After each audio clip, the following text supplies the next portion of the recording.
Glória a Deus, aleluia. Hoje a gente está aqui com mais uma aula demonstrativa do Rema, né? O tema Aliança de Sangue. Mas antes da gente começar, eu queria indicar aqui um livro, Graça, o DNA de Deus, né? De Tony Cook.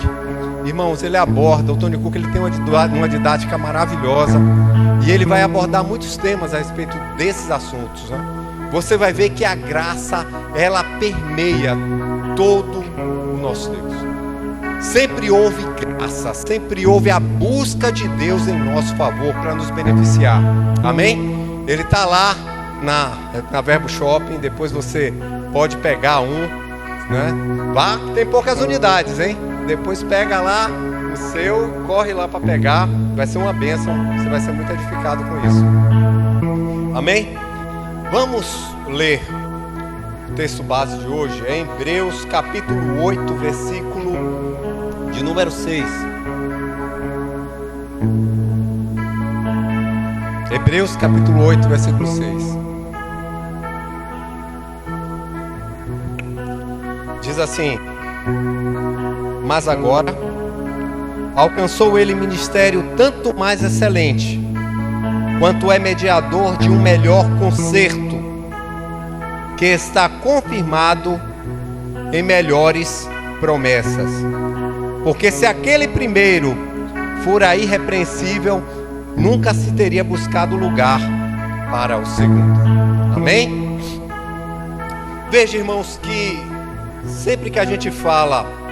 Obrigado, irmão. Sempre que a gente fala de aliança, a gente está falando de um compromisso, não é verdade? Quando a gente fala de um contrato, aliança, na verdade, uma das traduções é essa: contrato, é pacto, aliança. Amém? E como todo contrato, como todo pacto, existe direitos e obrigações, não é verdade? Existem símbolos de contrato. Por exemplo, quando você vai fazer uma compra, um imóvel e tal, aí você tem que assinar ali, né? E o cartório vai e carimba, é o selo ali de que aquele contrato foi feito. Você que é casado como eu, você deve ter uma aliança no dedo. Sabe que o compromisso não está na aliança?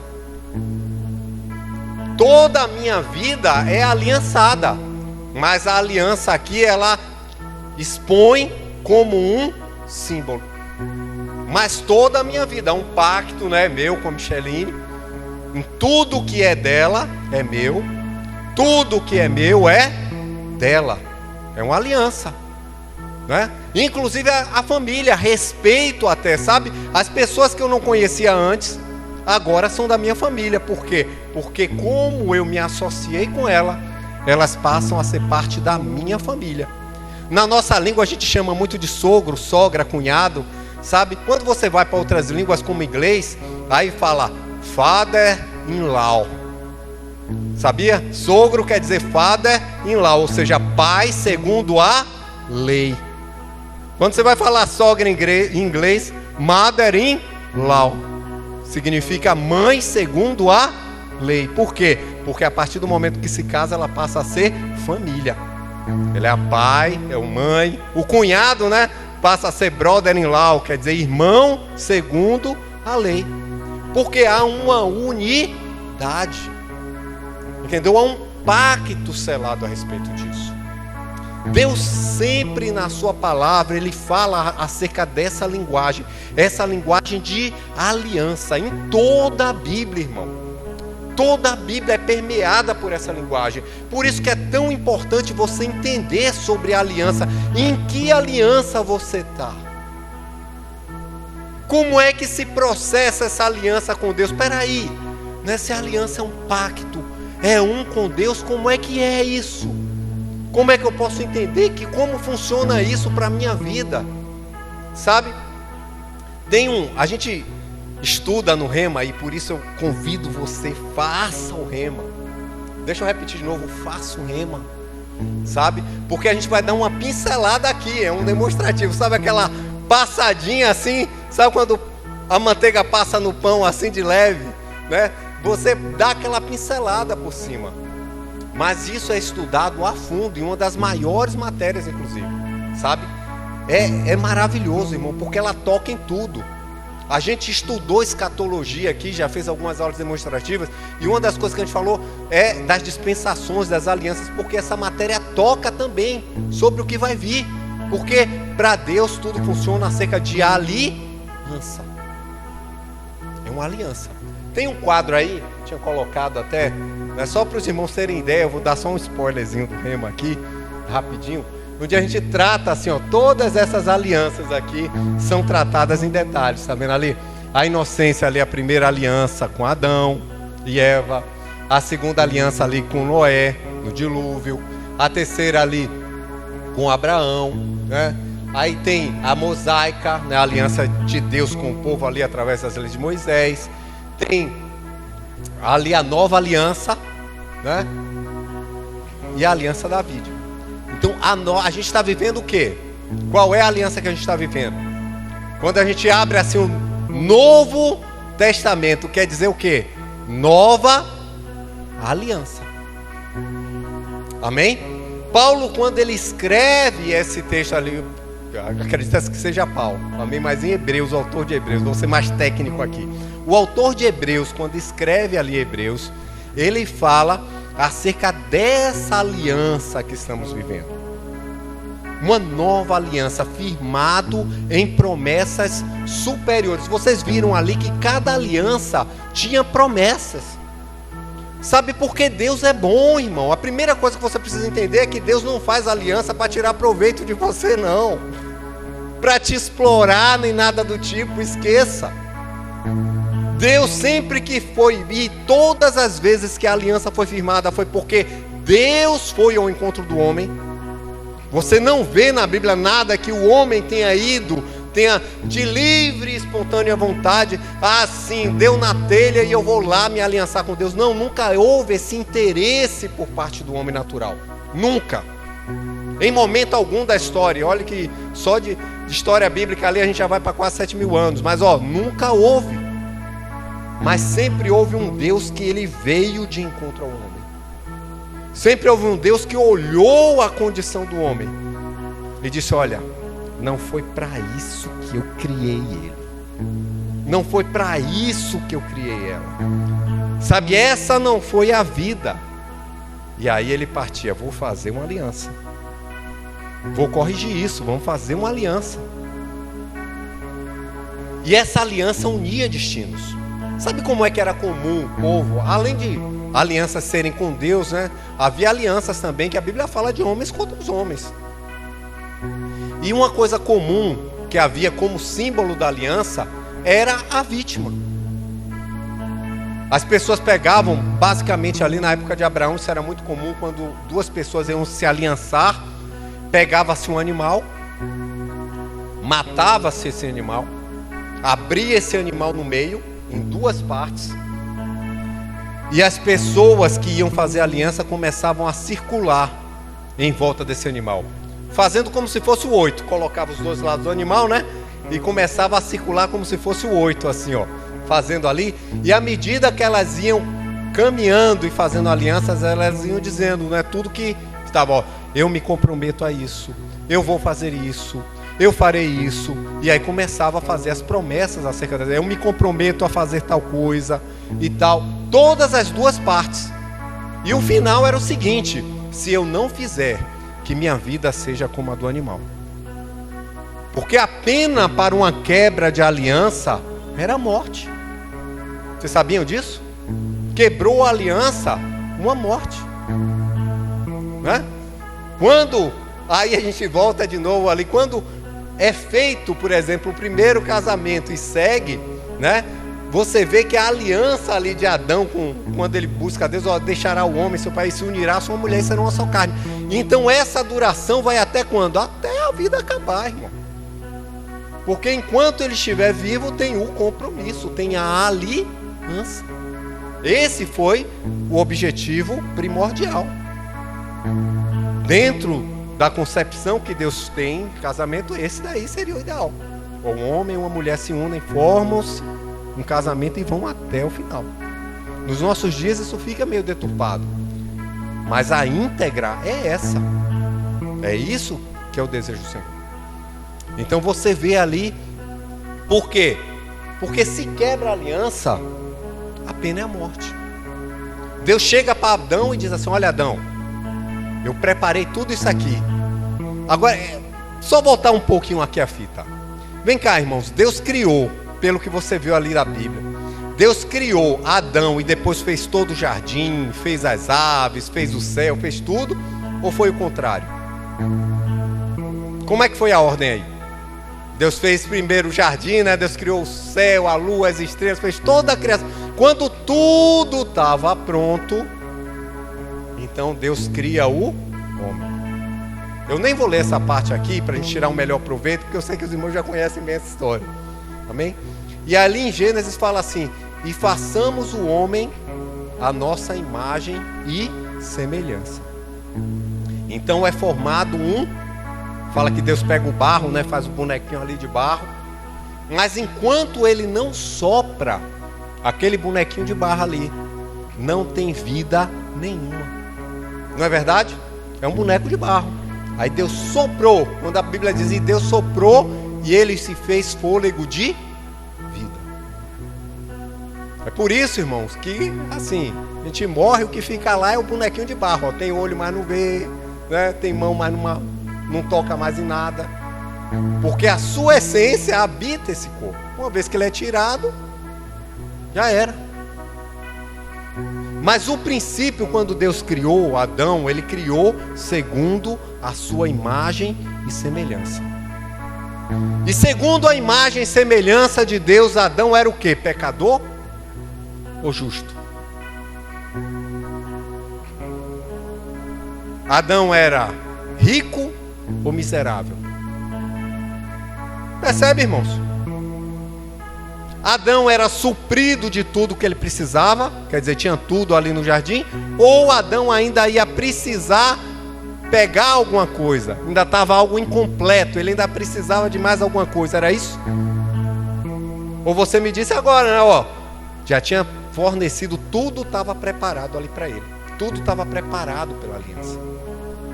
Ah, Alex, mas ó, nessa aliança não teve vítima, não, porque a Bíblia diz que sem derramamento de sangue não há remissão de pecado. Mas Adão não tinha pecado ainda. Então não tinha pecado para derramar sangue. Mas houve um compromisso com Deus. Olha, eu te dou essa terra, você vai dominar sobre tudo. Tudo, você vai governar. Sabe, domínio, governo é seu, para você dominar sobre tudo. Sabe, os animais pode ser grande, pode ser pequeno, você vai dominar. A árvore pode ser grande, pode ser pequena, você vai dominar. Sabe, às vezes a gente não entende isso, porque a situação pode ser grande ou pequena, irmão, você vai dominar. O gigante pode ser o gigantão ali, pode ser o anãozinho, mas você vai dominar. O princípio era esse, o domínio. Mas, aí vem o compromisso. Você pode comer de tudo. Todas as árvores aqui, ó, todo fruto, você pode comer livremente. Mas dessa árvore aqui, do conhecimento do bem e do mal, você não prova. Amém? Era o compromisso. Sabe, às vezes, e Deus fala a consequência, olha, se você fizer isso, você vai morrer. Irmão, é interessante porque os anos de Adão no Éden nem são contados, porque não era contado para a morte. Porque sem pecado não há morte. Por isso que Jesus não poderia ser morto. Ele teve que se entregar para ser morto. Porque Jesus não tinha pecado. Como é que ele ia morrer sem pecado? Não podia. Porque a morte entrou no homem através do pecado. E João fala lá em 1 João que o pecado é a transgressão da lei. Quando a gente fala de lei, a gente sempre fala, lembra logo da lei de Moisés, né? Eu quero dizer para você que bem antes, existiam leis. Sabe? Que se você pegar assim a definição de lei, sempre foi ordem, né? Ordem estabelecida para segurança, para convívio próprio. Então a pessoa às vezes fala de lei e diz que a lei é de Moisés. Não, sempre houve. Até hoje você tem leis. Na nova aliança você tem leis também. Amarás ao teu Deus sobre todas as coisas e ao próximo como a ti mesmo. É uma lei que a gente não existe ou que existe? Existe. Honrar pai e mãe foi uma coisa que Jesus tirou ou existe? Existe. Não é confirmado? Ah, mas era uma lei sim, mas era uma lei que o sacerdote atual manteve, né?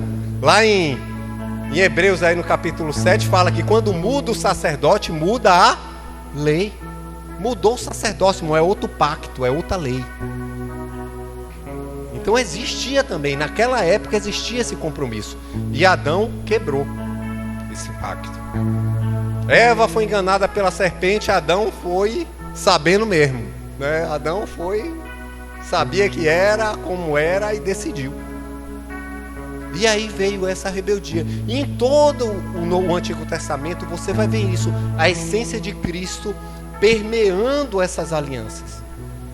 Porque aí Deus chega para Adão e diz: olha, você, quando fala, diz assim: olha, você, a descendência da mulher vai esmagar a tua descendência.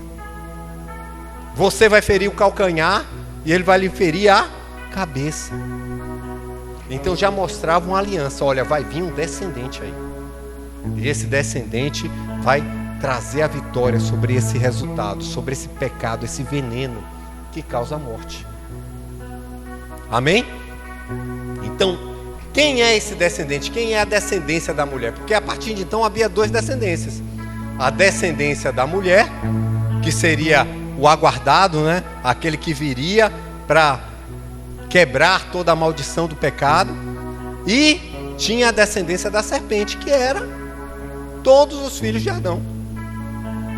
Porque Adão, ele quebrou o pacto com Deus e se submeteu ao jugo do diabo, de Satanás. Foi simples assim. Ah, mas espera aí, Deus não podia pegar de volta? Não, irmão, não é assim não. Nosso Deus é um Deus legal. Ele não quebra a justiça dele, nem a palavra dele. Ele havia dado o governo ao homem. O governo era do homem. O homem resolveu dar a Satanás. Ele não podia simplesmente ir lá e me dê de volta. Não. Se era do homem e o homem deu, o homem perdeu o governo. Entenderam?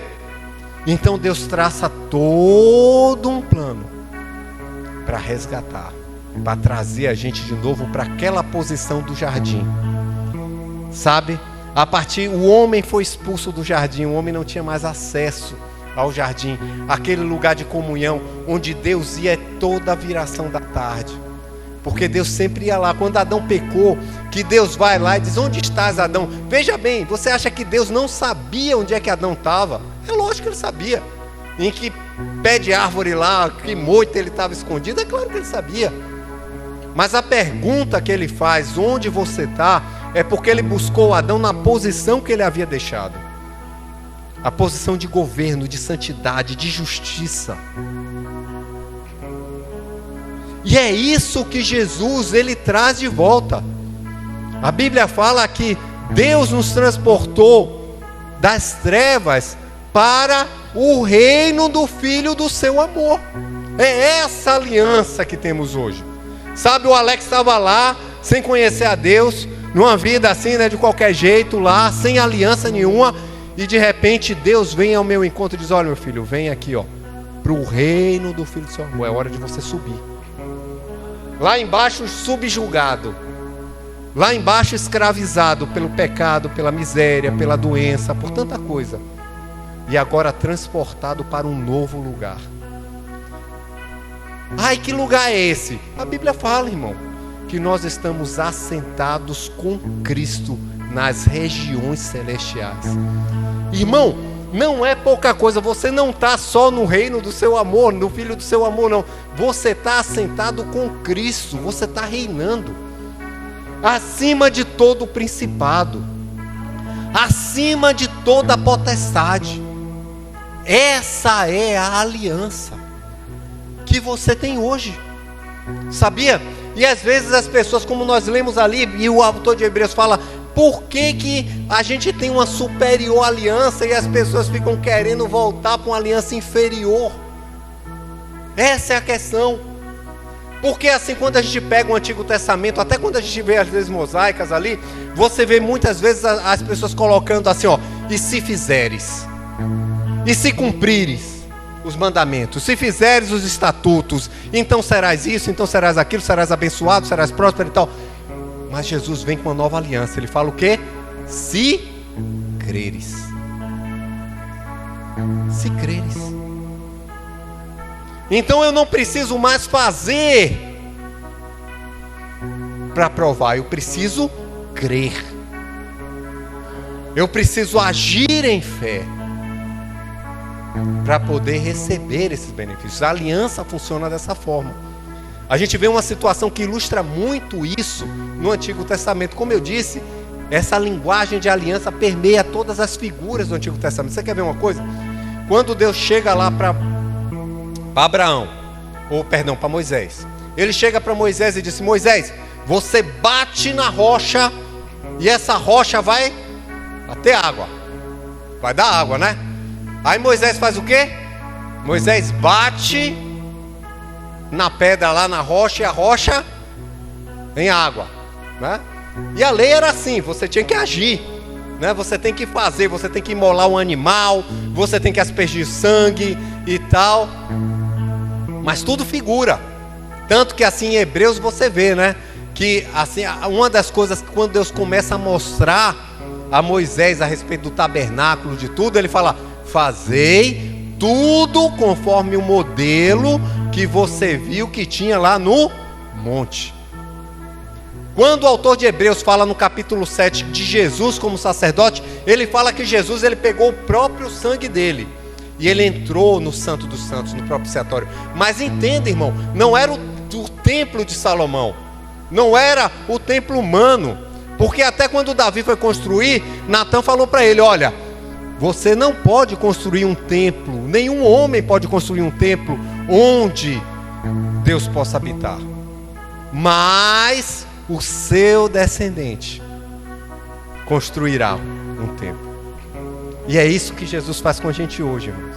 Ele faz um templo onde Deus pode morar. E Deus tabernaculou com eles.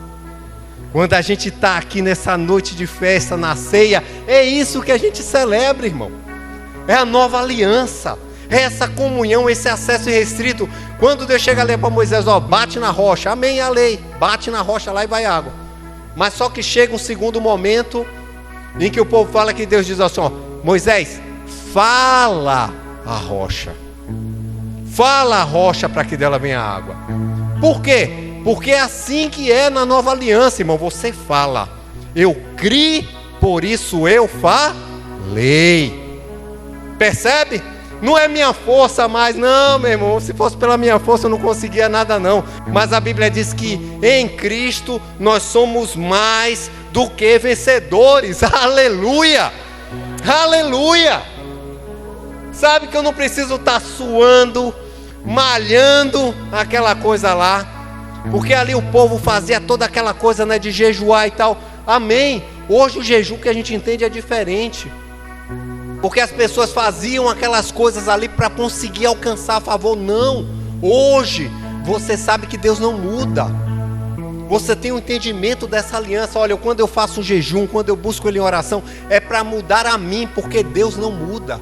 O favor dele é sobre mim, a aliança dele é sobre mim, mas eu quero me tornar mais sensível, então eu vou jejuar, eu vou orar, eu quero buscar mais, sentir mais a presença do Senhor. Então é eu que preciso, mas não é uma regra, uma lei que eu preciso seguir. Entende, irmãos? É uma nova aliança. Fala a rocha. E Moisés fez o quê? Moisés falou com a rocha? Não falou, irmão. Moisés foi lá e bateu na rocha. A rocha brotou água. Mas Deus chegou para Moisés e disse: olha, Moisés, a situação agora complicou, viu? Você não vai poder levar o povo para a terra prometida. Sabe, você chegou até aqui, mas na terra prometida você vai entrar. E eu ficava assim: nossa, que dureza, rapaz. Moisés fez tanto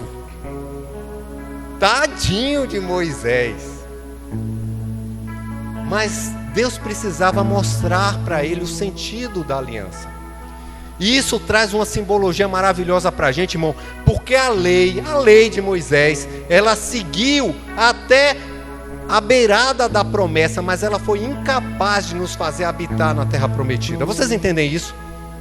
Moisés não podia pegar, sabe aquilo tudo que Moisés tinha ensinado ao povo, apesar de bom e tal, não podia levar o povo a viver essa experiência.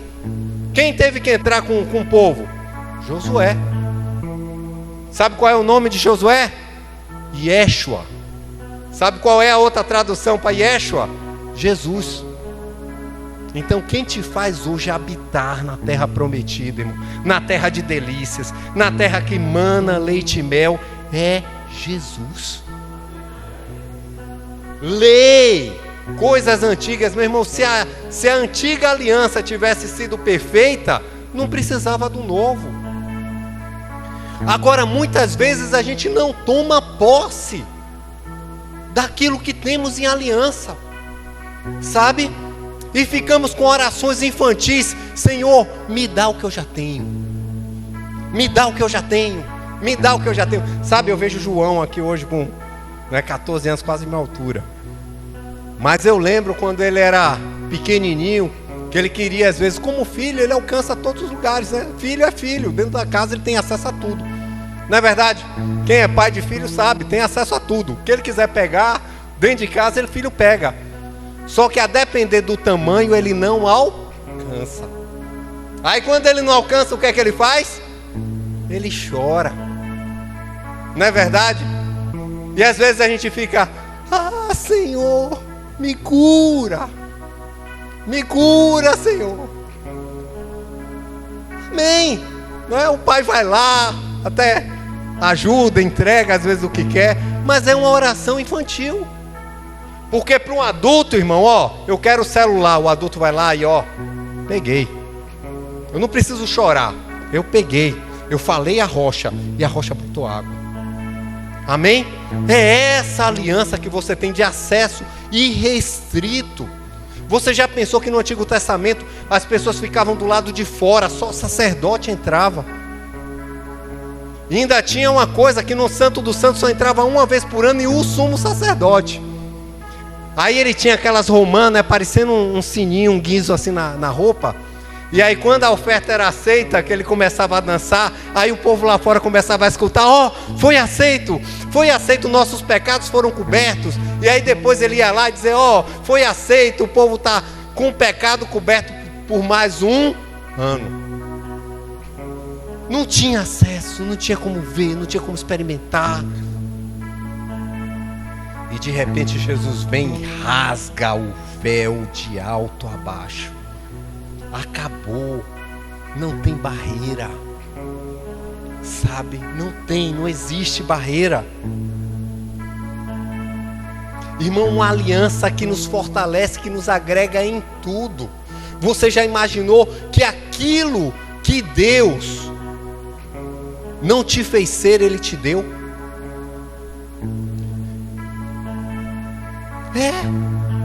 Ele não tinha, você não tinha como ser Jesus, Ele te deu Jesus.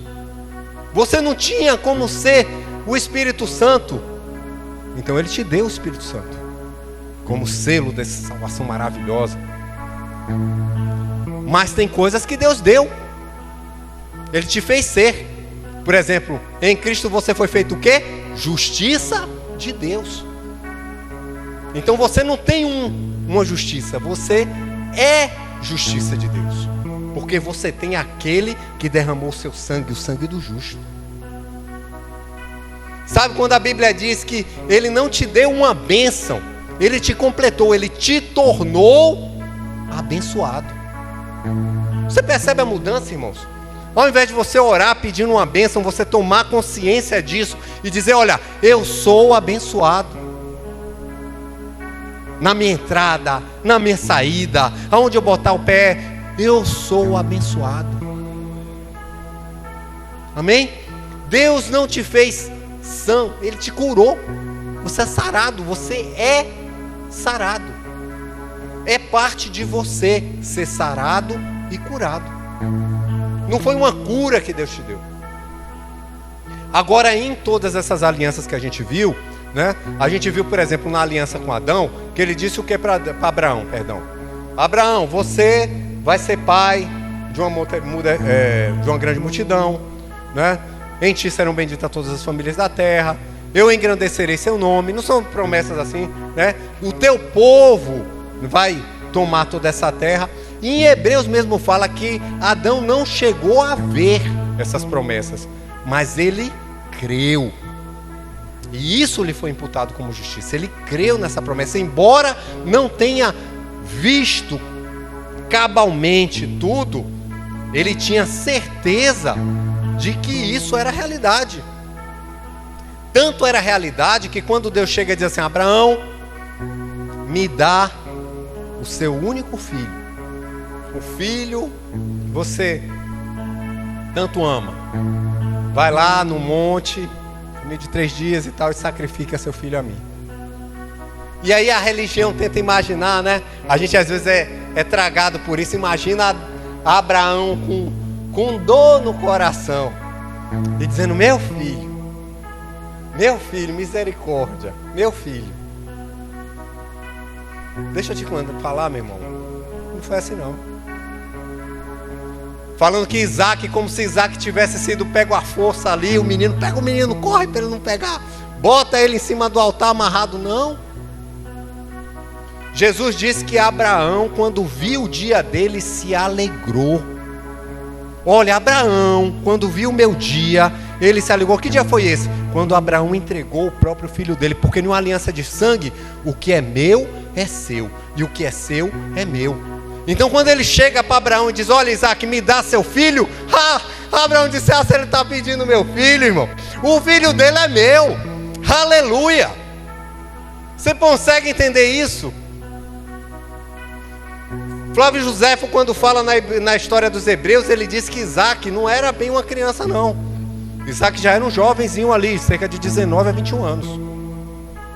Ele não podia, né? Se fosse usar a força, Isaac podia correr. E Abraão conta para Isaac o que é que aconteceu. Olha, Deus me pediu para subir aqui, tal, e entregar você. E a resposta para Isaac, dentro da história, né, que eles têm lá como tradição, fala assim que Isaac se sentiu honrado.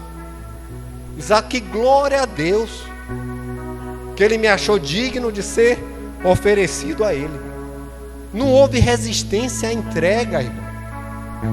Não houve resistência, embora as circunstâncias, aos nossos olhos carnais, tenha sido difícil. E é esse convite que eu te faço, a se entregar inteiramente a essa aliança, mesmo que as circunstâncias aos seus olhos sejam difíceis. Abraão cria porque Deus havia dito a ele: olha, em Isaac, não foi entre outra pessoa não, ele já tinha dito antes: olha, em Isaac será chamado sua descendência. Agora eu pergunto, Deus pode mentir? Porque se Deus quebrasse uma aliança, ele teria que morrer. Deus pode morrer? Não pode morrer. Então a chance de Deus mentir ou de Deus morrer é zero, irmão. Todas as quebras aconteceram pela parte humana. E você hoje é chamado a viver isso. Quando Jesus estava lá em Lucas, 22, eu acredito, é 22 a 23. Quando ele fala ali daquele momento da ceia que a gente vai experimentar mais. Olha, este é o meu sangue que é derramado. O sangue da nova aliança. Esse sangue, irmão, muda tudo. Muda tudo, sabe? Sabe que ali era uma sentença de vida ou morte no Egito, né? Tem que passar o sangue nos umbrais, porque o destruidor vem. E se ele não achasse ali a marca do sangue, ele entrava e matava o primogênito. Mas na casa que tinha o sangue ali, ó, aí olhava e dizia: ó, essa daí não pode entrar não, porque o primogênito aqui já morreu. Olha a marca dele aqui. Não tem direito a entrar. Eu quero dizer para você que o diabo não tem poder mais sobre a sua vida se você tem essa aliança. Você não está debaixo do reino deles, você não vive mais. Sabe quando a gente fala de embaixada? que Pedro fala lá como embaixadores de Cristo, né? Você vive as leis do seu país, você está em um território diferente. A embaixada americana em Recife ou em Brasília é um espaço americano dentro do território brasileiro. Dentro do campo da embaixada, quais são as leis que vigoram? É a Constituição americana ou a Constituição brasileira? É a Constituição americana. Eles votam ali para o governo americano. Eles participam de toda a vida do país deles ali. Embora eles estejam em estado brasileiro. Ei, eu quero dizer que você é uma embaixada. Você tem uma aliança. Sabe quando a gente vê essa confusão no mundo, e guerra, e rumor de guerra, e fome, e lá vem, e epidemia, eu quero dizer, você é uma embaixada.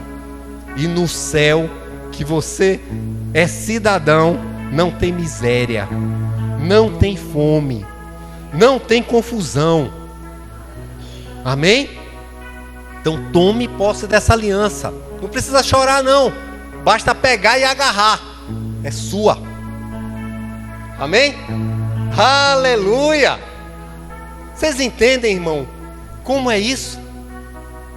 Esse é o meu pão, que é partido por vós. Que analogia maravilhosa. Em outras vezes, Jesus ele chega e diz assim, olha, se o grão de trigo não morrer, ele fica só. Ele não gera fruto. Mas se ele morrer, ele dá muito fruto. E ele estava se falando a ele mesmo, sabe, nos chamando para ser como pão, parte dele. Um pão é uma unidade. Agora você já imaginou a quantidade de grãos de trigo que é preciso para formar um pão? São muitos, na verdade. Nós podemos ser muitos, irmãos, mas somos um em Cristo Jesus, porque temos todos uma mesma aliança. Pertencemos à mesma família. Em João, quando está abrindo o Novo Testamento ali, o Evangelho de João, ele fala, mas a todos quanto receberam, fez o quê? Deu-lhes o poder de serem feitos filhos de Deus. Nessa nova aliança, qual é a sua posição? Filho. Eu lembro assim, para mim, sempre falou, pastor, assim, uma noção que sempre me veio, é como se o Antigo Testamento fosse uma lei trabalhista, né? Tipo assim, uma lei de senhor e servo, sabe? Ser servo, eu sou servo do Senhor, eu tenho uma aliança com Deus, então eu sou servo, eu sirvo a Deus. E as pessoas sempre colocavam, né? Homem de Deus, servo de Deus.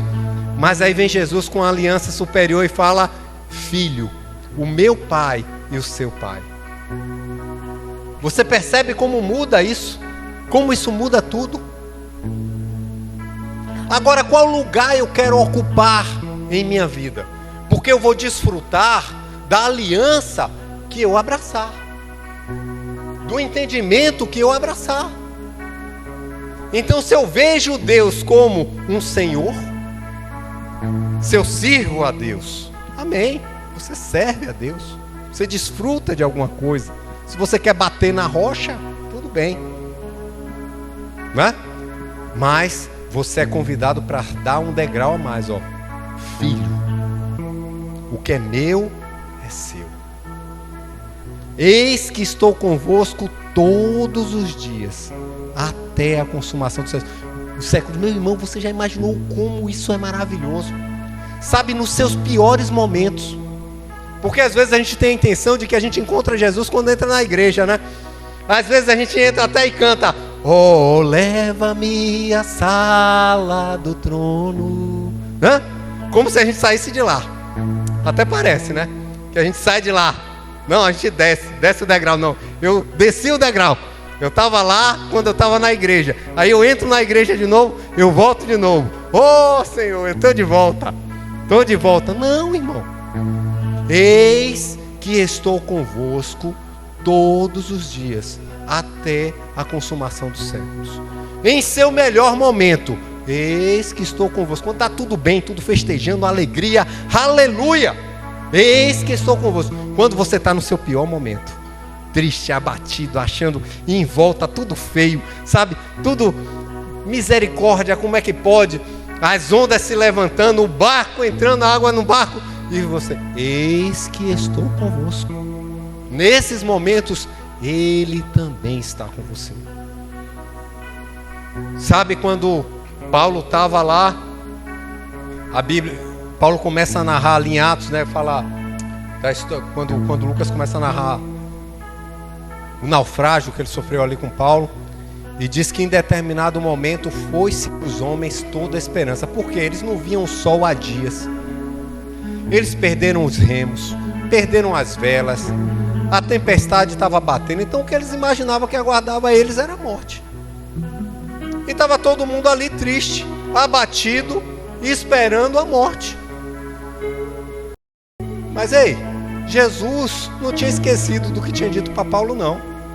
Muito antes disso, Jesus já tinha dito, olha Paulo, você vai diante de César, você vai testemunhar a ele lá. Deus de aliança. E aí ele dá uma palavra que Paulo se levanta na hora e diz, olha, o Deus de quem sou e o Deus a quem sirvo, ele esteve comigo. E ele falou que ninguém aqui, ó, ninguém, nem eu, nem ninguém aqui dentro do barco vai morrer. Vai todo mundo ser salvo aqui. Vai todo mundo. Assim como em Noé. Ele chegou ali para Noé, ó Noé, pega ali, ó, entra na arca. Todo mundo achando que Noé era louco. Sabe que tem hora que a aliança vai fazer com que as outras pessoas olhem para você e digam, é louco, misericórdia. Ei, a Bíblia diz que quem anda em espírito é filho de Deus. Se você atende aos chamados do Espírito, irmão, você está com você e Deus é a maioria. E Noé entrou lá na arca, depois de pregar tantos anos e ninguém se converter. Entrou na arca, foi fechado por fora. Não é verdade, não é isso? E aí choveram quantos dias? 40 dias e 40 noites, né? Agora eu pergunto, acabou de chover, secou? Não, irmão. Foram meses até a água baixar. E entenda que o tempo que Noé entrou na arca e o tempo que ele desceu da arca foi quase um ano. Perdão, foi mais que um ano. Até que as águas baixassem, que eles descessem ali no monte Ararat. Foi muito tempo. E você acha que não era desagradável? Era, às vezes era. Está em espaço confinado, cheio de bicho. Aí a gente pensa em estrumes, pensa em tanta coisa. Diz, rapaz, que negócio limitante, né? Mas ó, lá fora estava muito pior. Às vezes a gente está com a aliança com Deus e as coisas não andam bem como a gente quer. A verdade é que é dentro da nossa expectativa, né? E aí às vezes a gente fica começando a olhar para fora. E eu quero dizer para você, olha, a arca muitas vezes pode ter alguns probleminhas. De repente tem aquele irmão que pega no seu pé, mas ó, tá muito melhor do que lá fora. Você tá no lugar certo, sabia? E uma das coisas que Deus fez, que derramou em você, você não tinha condição, ou eu, de amar o amor do tipo de Deus. Mas em Romanos fala que quando nós aceitamos a Cristo, o amor, Cristo derramou o seu amor em nossos corações. Então hoje não tem mais barreira nenhuma com o meu irmão. Sabe, e é isso que trata a ceia. É você considerar, olha, quem está, Jesus, ele vive na vida do meu irmão. Sabe quando o diácono entrega para você, você precisa reconhecer que Deus está na vida dele também. É o próprio Cristo, irmão, em determinado sentido, te oferecendo a ceia ali, junto com seu irmão. Você entende isso? Quando você troca o cálice com o irmão, você está participando. Imagine isso, é assim que eu me coloco nesse contexto. Como se eu estivesse ali, ó, naquele momento que Jesus toma o cálice, toma o banho e diz, tome. Receber das mãos dele. Porque não há barreiras mais entre o meu irmão e eu. Não há mais rusga, não há mais ressentimento, não há mais nada. Porque no perdão em Deus, eu alcanço o amor e posso perdoar qualquer ofensa. E entenda, irmão, qualquer ofensa. Qual ofensa? Qualquer ofensa. Não existe não, essa daqui não. Não, qualquer ofensa. Você é convidado a amar.